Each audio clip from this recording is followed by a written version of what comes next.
Hoy día 26 de agosto del 2021 tenemos como ponente a la doctora Claudia Yamunaque González. Ella es médico cirujana egresada de la Universidad San Martín de Porres y especialista en anestesiología también de la Universidad Nacional San Martín de Porres. El tema que van a tratar hoy día la doctora es evaluación preoperatoria anestésica en cirugía. Debemos recalcar que existe el link para que se puedan registrar en la ventana del chat, así es que por favor les rogaría que todos los asistentes se puedan escribir, por favor. Se puedan registrar. Bueno, sin más cosas, doctora Claudia, buenas tardes y bienvenida. Adelante, por favor. Muchas gracias, doctor Mesa.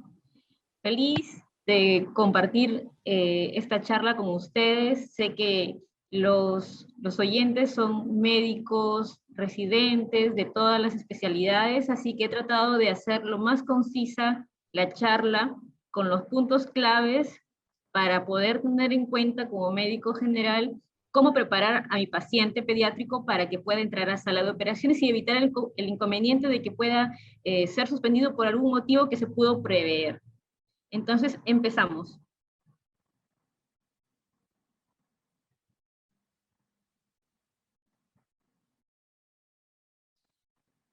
La evaluación preanestésica en pacientes pediátricos es una evaluación que se va a realizar para una cirugía programada, es decir, no debe haber ningún inconveniente, el paciente tiene que estar listo para que se desarrolle la cirugía sin ningún inconveniente.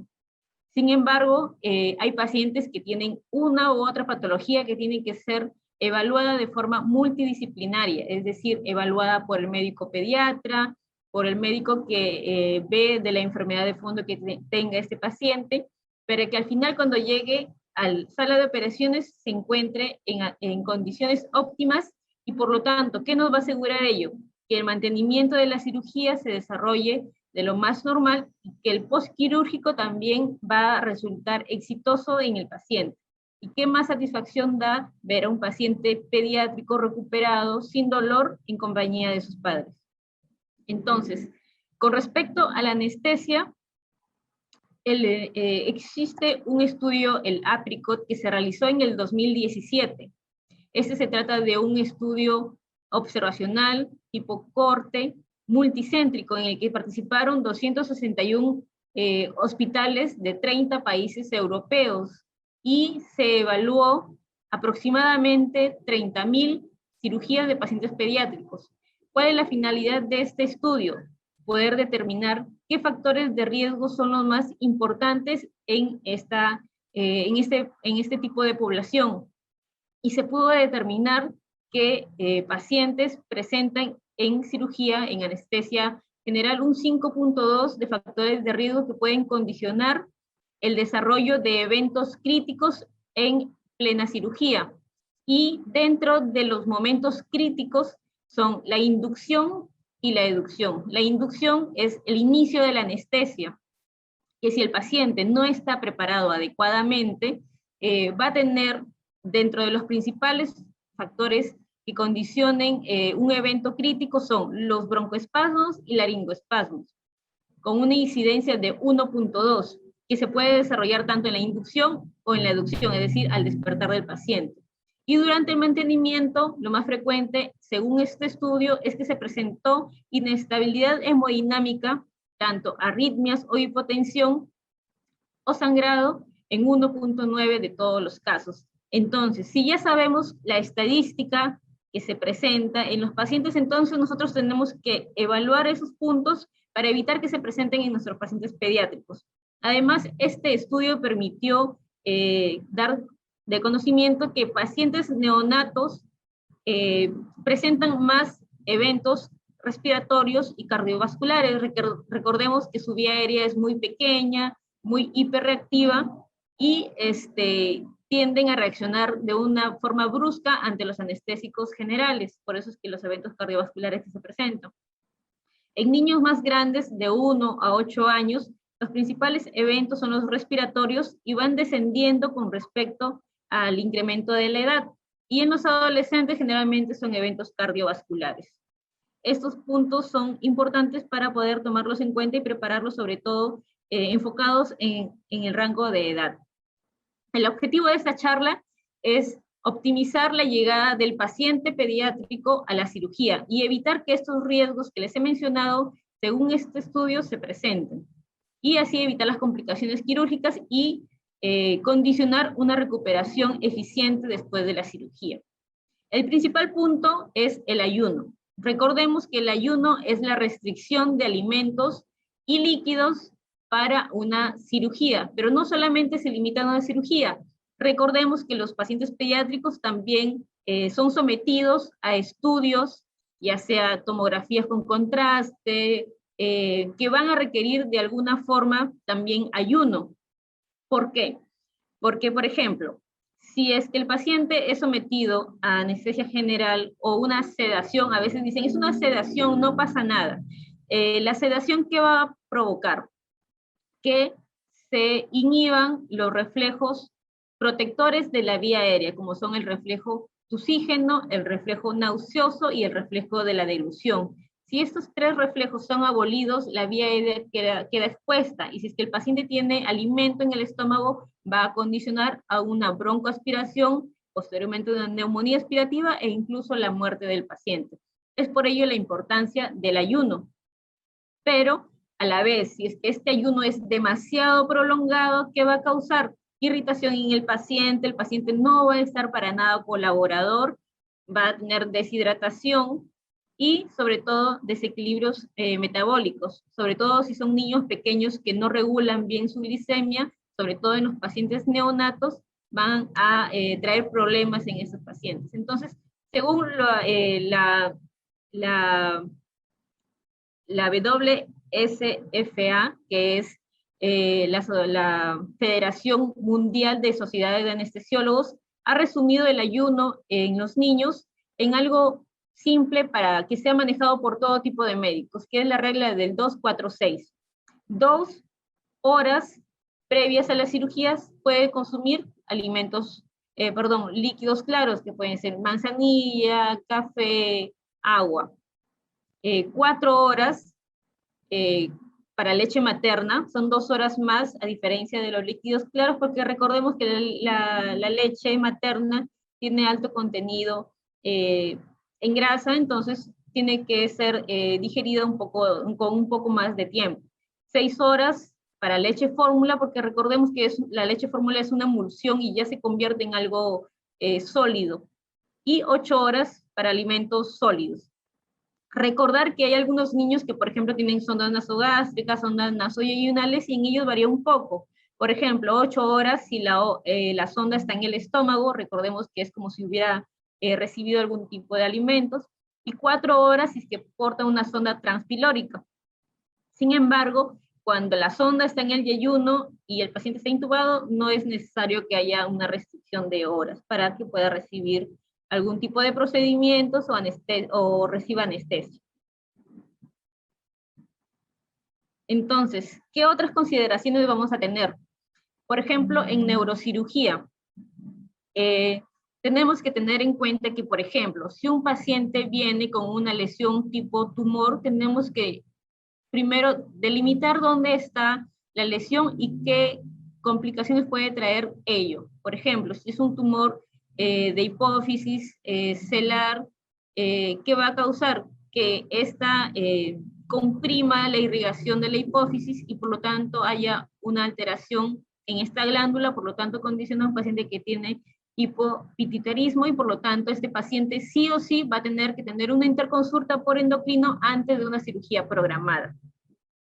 ¿Qué otras consideraciones tenemos que tener en un paciente que va a ser sometido a una cirugía de neurocirugía? Es que este paciente, si por ejemplo reciben convulsivantes de forma crónica, estos van a tener una consecuencia hematológica en el paciente, es decir, va a tener algunas alteraciones hepáticas y algunas alteraciones hematológicas, y por lo tanto tiene que ser evaluado por hematología, es decir, hay algunos anticonvulsivantes que tienen que ser medidos en el plasma y revisados antes de ir a cirugía. ¿Por qué? Por ejemplo, tenemos aquí el ácido valproico. ¿Qué pasa con el ácido valproico? Cuando las dosis son más de 10 microgramos en sangre, que va a condicionar que haya alteraciones hematológicas y no hay una coagulación adecuada. Entonces se tiene que suspender 7 días antes o cambiarlo por otro anticonvulsivante para evitar que durante la cirugía el paciente tenga un sangrado más de lo habitual. ¿Qué otra cosa tenemos que tener en cuenta? Que, por ejemplo, en cirugías de colocación de derivación ventrícula externa o exéresis de tumor, también tenemos que tener en cuenta que estos pacientes, por ejemplo, si tienen una hipertensión endocraniana marcada por sea líquido o sea una masa, pueden condicionar a que este paciente tenga náuseas, vómitos explosivos y por lo tanto tenemos que hidratarlo de manera adecuada. ¿Qué otra cosa tenemos en cuenta? Que estos pacientes, algunos para reducir el edema cerebral reciben diuréticos osmóticos tipo manitol o fuerzan la diuresis de alguna u otra forma y esto también va a tener un paciente deshidratado y tenemos que hidratarlo de igual manera para que llegue en óptimas condiciones a sala de operaciones. Sí o sí también seguir las pautas de ayuno que ya les mencioné antes, y por lo considerarlo como si tuviera una hipovolemia, como les mencionaba, por la diuresis forzada, por los vómitos explosivos que pueden tener esos pacientes. Ahora, vamos a las cirugías de vía aérea. Por ejemplo, aquí encontramos a las cirugías de otorrino, a las cirugías de cabeza y cuello y a las cirugías de tórax. ¿Qué va a pasar aquí? Que el anestesiólogo va a encontrar que su zona de trabajo va a estar interrumpida por el cirujano. Entonces tenemos que estar en total comunicación cirujano y anestesiólogo para poder trabajar de manera óptima. Y como vamos a trabajar en vía aérea, tenemos que nosotros como anestesiólogos tener un control sobre ello. ¿Y en qué nos pueden ayudar los médicos de piso, los médicos pediatras o los médicos cirujanos general? Es primero identificar una vía aérea difícil. ¿Para qué? Para nosotros como anestesiólogos poder coordinar para que ese día entre un anestesiólogo capacitado, poder llamar a tener a la mano el broncofibro en caso de que sea una intubación difícil, o tener a la mano al cirujano de cabeza y cuello en caso de que sea prioritario la colocación de una traqueostomía. Entonces, por ejemplo, aquí en el hospital, por ser un instituto, llegan pacientes con patologías complejas y algunos de ellos con malformaciones o patologías que condicionan una vía aérea difícil, como por ejemplo el síndrome de Pierre-Robin, síndrome de Apert, y que nos condicionan a tener un manejo de la vía aérea, pero a la vez en sala de operaciones nosotros lo manejamos, pero ustedes nos pueden ayudar en el prequirúrgico. ¿Cómo? Manejando o ayudándonos a tener una vía aérea no tan hiperreactiva. Es decir, si yo sé que mi paciente va a entrar a la sala de operaciones, por ejemplo, para una broncofibro, va a entrar para una dilatación, o va a ser manipulada la vía aérea, yo tengo que ir previamente disminuyendo esta respuesta inflamatoria que va a presentar en el intraoperatorio. ¿Cómo? Dándole corticoide horas antes de la cirugía. Por ejemplo, podemos utilizar dexametasona, hidrocortisona, recordando que la dexametasona es más potente incluso que estas dos posteriores, pero su inicio es un poco lento, a diferencia de la metilprednisolona que tiene un inicio más rápido. Hay sanatosis que podemos utilizar. ¿Y qué otros coadyuvantes? Por ejemplo, si mi paciente tiene broncoespasmo, podemos ayudarlo con adrenalina, que nos va a ayudar a relajar el músculo liso bronquial y nos va a ayudar para tener una vía aérea más abierta, menos reactiva y poder desarrollar el procedimiento sin ningún inconveniente. Entonces, recordemos que los pequeños, al ser manipulados en la vía aérea, van a incrementar o van a tener edema, y este edema, por ser su vía aérea pequeña, va a ser significativo. Entonces el paciente puede terminar con un poco de disfonía, un poco pueden condicionar a laringoespasmos, broncoespasmos. Es por eso que el médico también de piso tiene que corroborar que ese paciente no tenga factores predisponentes que le incrementen esta incidencia de broncoespasmo o laringoespasmo, como por ejemplo si es paciente asmático, si es que ha tenido infecciones recientes de vía aérea, si es que el paciente tiene antecedentes de prematuro, o si es que en casa hay algún paciente, hay algún padre que convierta a este niño en un fumador pasivo. Recordar que el laringoespasmo es el evento más importante y que puede condicionar la vida del paciente, que puede llevarlo de un simple evento que se puede revertir hasta incluso un paro cardíaco. Es por ello que si el paciente ha tenido un proceso respiratorio agudo y tiene una cirugía electiva, es mejor desinflamar esta vía aérea, dejar que se recupere, y 3 a 4 semanas posteriores al cuadro gripal, o en este caso, por ejemplo, si es que ha tenido COVID, que se recupere. Cuando nosotros en nuestra experiencia vemos pacientes post-COVID, tenemos un pulmón duro, difícil de ventilar, se necesita PIB alto para poder manejarlo en el ventilador y poder tener una saturación adecuada. Entonces se entraría si el paciente requiere de una cirugía de emergencia, pero si es que es una cirugía programada y no queremos tener eventos en este paciente, es mejor suspender esta cirugía programada 3 a 4 semanas.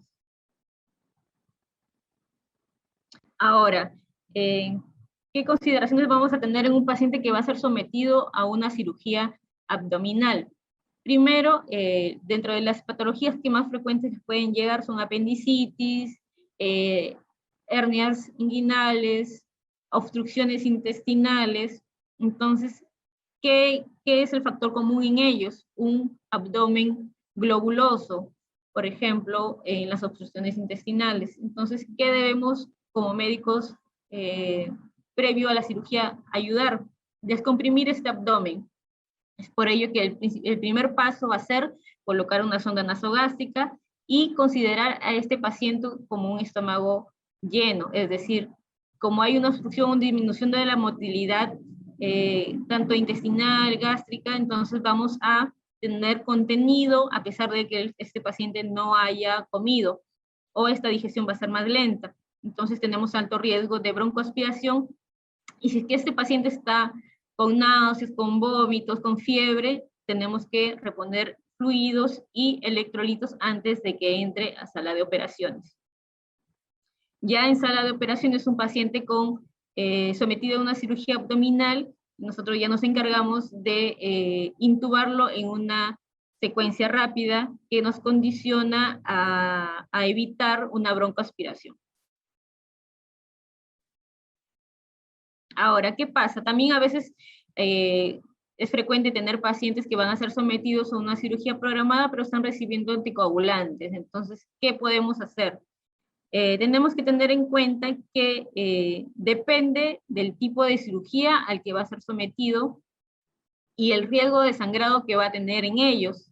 Entonces, en el caso de los antiagregantes plaquetarios, por ejemplo, el clopidogrel, que es más conocido, por su mecanismo de acción sobre las plaquetas, es mejor suspenderlos 7 días antes de la cirugía. Sin embargo, la aspirina, el ácido acetilsalicílico, en ciertas cirugías incluso no es necesario suspenderlo, por ejemplo, en cirugías de oftalmología, en curaciones dental, en dermatología, o en cirugías que no condicionen un sangrado tan excesivo, incluso pueden ser suspendidos hasta 3 días. A diferencia de la warfarina, que sí se tiene que suspender 5 días, y en el caso de heparina de bajo peso molecular, si es que tiene una dosis profiláctica, se tiene que suspender 12 horas antes de la cirugía. Si es que está recibiendo una dosis terapéutica, 24 horas antes de la cirugía. Y en el caso de heparinas no fraccionadas, ese tiempo se acorta a 4 a 6 horas. Pero como les repito, todo depende de qué tan cruenta va a ser la cirugía y poder determinar. Entonces, acá el título está errado. Acá tenemos qué hacer en un paciente que va a ser sometido a cirugía de oftalmología. Entonces, algunos toman muy a la ligera que va a ser sometido un niño a oftalmología porque solamente le van a revisar, no van a causar dolor, solamente se les echan sus gotitas y le miran. Sin embargo, detrás de esta simpleza que algunos consideran, hay varias cosas que pueden perjudicar al paciente. Para empezar, las gotas, a pesar de que tienen un volumen pequeño, la cantidad puede convertirse en un gran volumen si es que migra por el conducto lagrimal al conducto nasal, es tragado o digerido y llega al estómago y es absorbido. Y evitando el primer paso hepático, llega en grandes concentraciones a nivel sistémico. Entonces, esto sí puede ser perjudicial para el paciente, pero todo depende del contenido. Por ejemplo, hay que tener en cuenta, y es básico decirle al oftalmólogo que siempre antes de su cirugía va a llegar a echarle sus gotitas al paciente, como médicos de piso, médicos pediatras o médicos generales, decir, doctor, ¿qué le está poniendo a mi paciente? Para poder tener en cuenta y ver qué síntomas va a presentar y ver si es que es normal, anormal, o si es que ya está pasando al extremo. Por ejemplo, si pone gotas que le sirven de midriáticos, por ser agentes simpatocomiméticos, va a producir en el paciente midriasis, que le va a favorecer al oftalmólogo, sí, para poder hacer un fondo de ojo, pero a la vez trae efectos secundarios, tales como hipertensión, arritmias, incluso asistolias. Por eso hay que tenerlo en cuenta, sobre todo si son pacientes cardiópatas. Y otras gotas que utiliza con frecuencia y que también hay que tenerlas en cuenta son los mióticos, que son agonistas colinérgicos y que pueden traer como consecuencia todo lo contrario, bradicardia y hipotensión. Entonces no hay que tener a la ligera estas simples gotitas, siempre hay que tenerlos en cuenta. Entonces, les he tratado de hacer lo más resumido posible esta charla y con la condición de mostrarles las patologías más frecuentes y en cada una de ellas qué cositas pequeñitas podemos ajustar y realizar con más frecuencia en nuestros pacientes para que estos se encuentren en mejores y óptimas condiciones y puedan ingresar a la sala de operaciones. Su cirugía se desarrolle y evitar complicaciones posteriores en el intraoperatorio como en el postquirúrgico. Es por ello la importancia de una adecuada evaluación, una buena historia clínica y así disminuir la morbimortalidad en sala de operaciones. Es indispensable un trabajo multidisciplinario, una comunicación, la comunicación empieza desde el pediatra, el cirujano y el anestesiólogo. No solamente involucra a los médicos que van a intervenir en la cirugía. Tenemos que unirnos, comunicarnos, prepararlo bien y saber cómo lo vamos a recibir para que pueda no alarmarse el médico que lo recibe. Espero que les haya servido y estoy muy atenta a sus preguntas.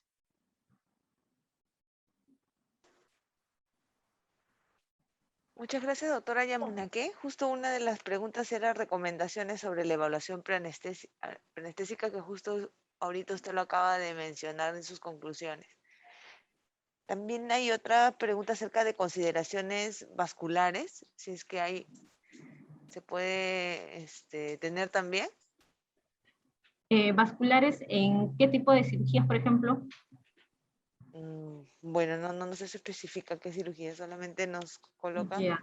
Generalmente, a ver, en cirugías vasculares, ¿cuáles podemos tener? Las cirugías, por ejemplo, de varices en pacientes adultos, en pacientes que están postrados, que tienen alto riesgo de tromboembolismo. En el paciente pediátrico es un poco difícil, salvo que se trate de un paciente que esté postrado y que y que esté manejando anticoagulación y que necesita entrar a la sala de operaciones. Entonces ahí tenemos que ver un riesgo-beneficio.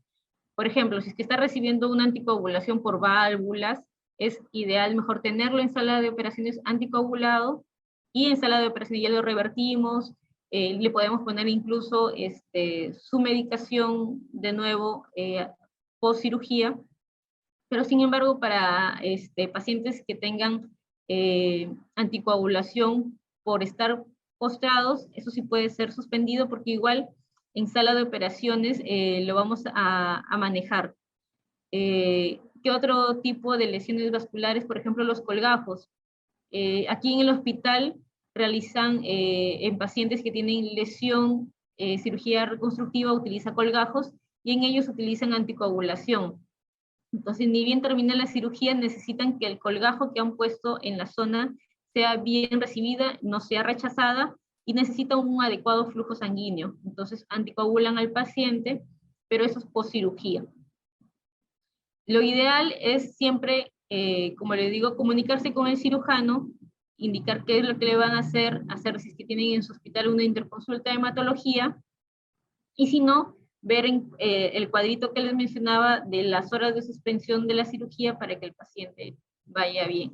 Siempre comunicar al médico a cargo del paciente, por ejemplo, si es que es operado de corazón, como les decía, y tiene un stent o una válvula, y esos pacientes sí o sí necesitan anticoagulación, siempre estará en comunicación con ese médico para ver, va a ser sometido a tal cosa, le podemos mejorar o cambiar la anticoagulación, le suspendemos o no. Es muy variable tratándose de cada patología en particular, ¿no?